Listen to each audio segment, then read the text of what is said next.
चलिए बात करते हैं मणिपुर की, जहां मणिपुर विपक्षी दलों का जो डेलीगेशन है वो पहुंचा हुआ है।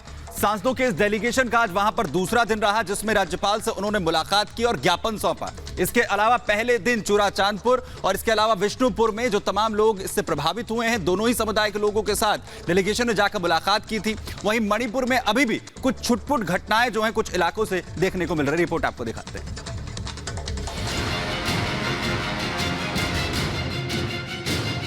मणिपुर के अंदर कानून की व्यवस्था ठीक हो, मणिपुर के अंदर अविश्वास पैदा हो गया।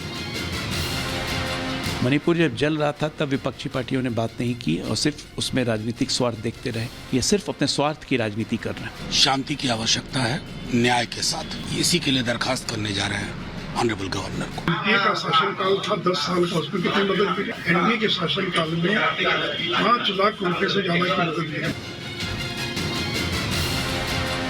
मणिपुर बीते 3 महीनों से हिंसा की आग में जल रहा है और झुलस रही है सैकड़ों जिंदगियां।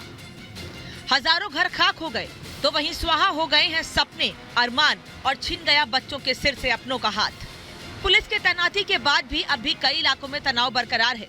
वहीं कुछ जगहों से हिंसा की खबरें सामने आई हैं। कुकी और मैतेई समुदाय के बीच की हिंसा ने मणिपुर में जिंदगी को थाम दिया है, तो उधर दिल्ली में संसद के अंदर लगातार गतिरोध बरकरार है। मणिपुर हिंसा को लेकर उफान है, संग्राम और कोहराम है। विपक्षी हंगामे की भेंट सदन के 7 दिन बर्बाद हो गए। कार्यवाही लगातार बाधित हो रही है।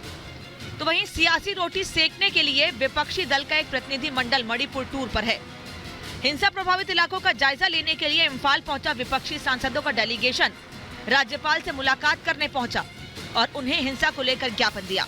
विपक्षी दलों के सांसद इस समय राजभवन पहुंचे हैं और तस्वीरों में आप देखेंगे उनकी गाड़ियां अब अंदर राजभवन की तरफ जा रही हैं। सभी सांसद कल यहां पर मुलाकात की थी, दोनों कम्युनिटी के लोगों से मुलाकात की थी, रिलीफ कैंप पहुंचे थे। सर, ज्ञापन सौंपेंगे आज आप लोग यहाँ पर? जी, ज्ञापन सौंपेंगे। मणिपुर के अंदर कानून की व्यवस्था ठीक हो, मणिपुर के अंदर जो अविश्वास पैदा हो गया है वो स्थिति ठीक हो, मणिपुर में बच्चों की शिक्षा ठीक हो और रिलीफ कैंप्स के अंदर जो सुविधाएं वो ठीक हो और लोग वापस अपने घरों में जाएं। विपक्षी गठबंधन INDIA के 21 सांसदों ने शनिवार को राहत शिविरों का दौरा किया था। प्रतिनिधि मंडल के सदस्यों ने चूराचांदपुर और विष्णुपुर के कैंप में रह रहे लोगों से मिलकर उनका हाल जाना।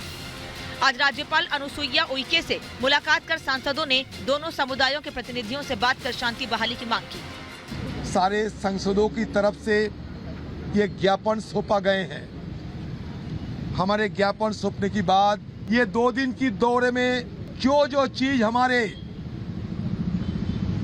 सामने आए थे, जो तजुर्बा हमें हुई थी, वो सारे को उनके सामने रखने के उपरांत उन्होंने सहमत जताए, हमारी बात पे सहमत जताई।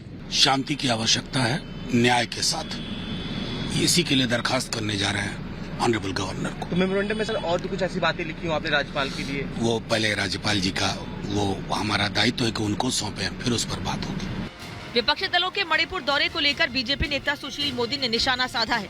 सुशील मोदी ने कहा कि सिर्फ दिखावा करने के लिए विपक्षी दलों के सांसद मणिपुर दौरे पर गए हैं। 9 वर्षों के एनडीए के शासनकाल में 5 लाख करोड़ रुपए से ज्यादा की मदद बिहार को मिली है। 5 लाख करोड़ इतनी बड़ी मदद मिली है। और जो यूपीए का शासनकाल था 10 साल का, उसमें कितनी मदद मिली? तो यूपीए के 10 साल के शासनकाल की तुलना में एनडीए के शासनकाल में 5 लाख रुपए से ज्यादा की मदद मिली। मणिपुर जब जल रहा था तब विपक्षी पार्टियों ने बात नहीं की और सिर्फ उसमें राजनीतिक स्वार्थ देखते रहे।